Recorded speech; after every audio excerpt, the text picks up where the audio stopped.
I'm Rebecca Ann Price, and I'm writer-creator of Realm Komiks, new style of comic book that gives photographers and actors a chance to intervene in the comic book world. I made the Panther be the main character because I knew that I wasn't going to stand myself up in shooting.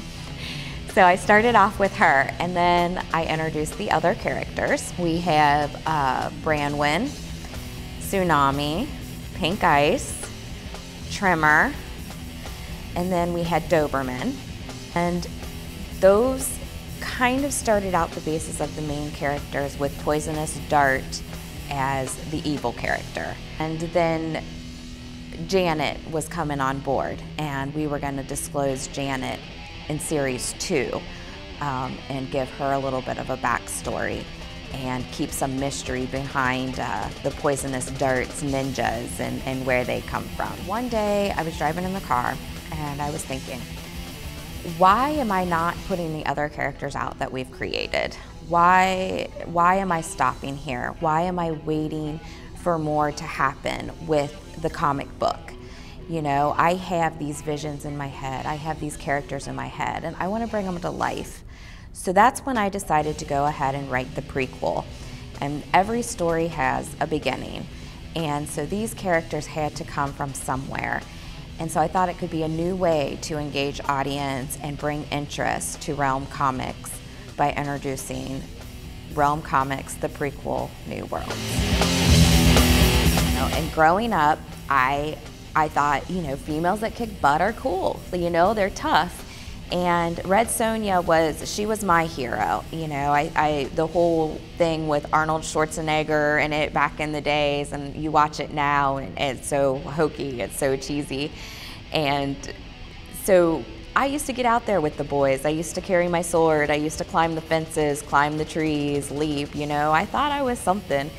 And I thought it was really cool. And growing up with that aspect, it's becoming more and more popular with the younger girls today. I want to bring that female voice back. I want to give females an opportunity to kick butt out there. I want to give them somebody to look up to, you know. A lot of the comic book world a woman aspect.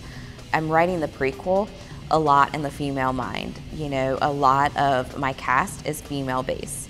Females have opportunity to shine out in the comic book world. I think female readers could appreciate it. I'm sure male readers will be able to appreciate it just as much, getting inside of a woman's head a little bit. Fitting Realm Komiks into my schedule has been a challenge. I work a full-time job and I'm a mother full-time.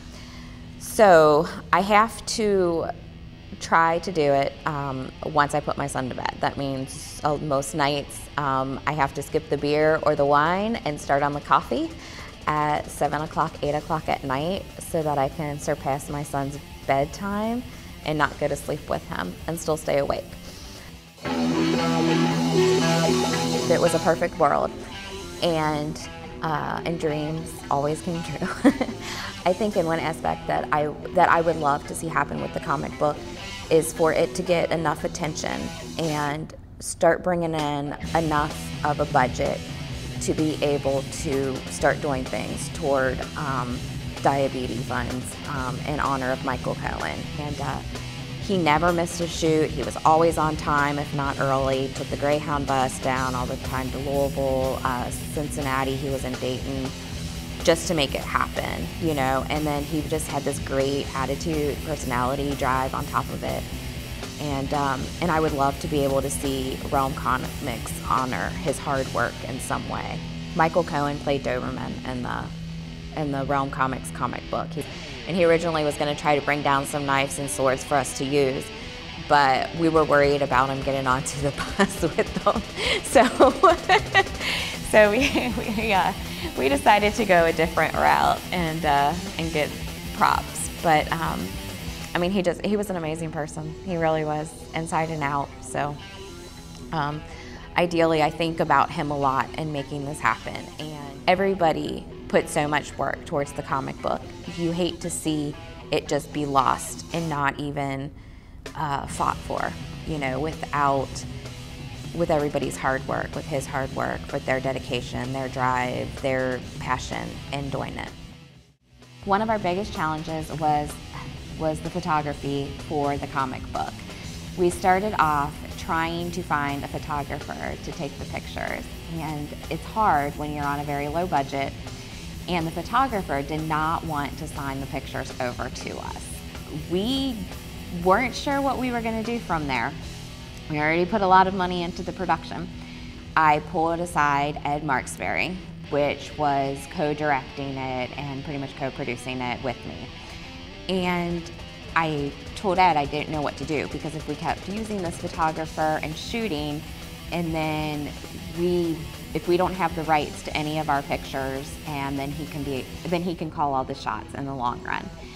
And so Ed and I talked about it, and we grabbed my camera, which was a decent digital camera, and we started taking the pictures of ourselves until we could find some other photographers, one being Bill Spalding and another one being Jimmy Sanders, which stepped in and then they started helping us. We chucked all those pictures and we started from the very beginning. And so we had to come, at the time I was living in Louisville, and we had to shoot back in Cincinnati. So then we had to come back up to Cincinnati, and we had to rebook all of the locations that we had already shot in. It was something that we thought was going to be a huge problem, but with everybody's work and everybody's help, it just all ended up falling into place.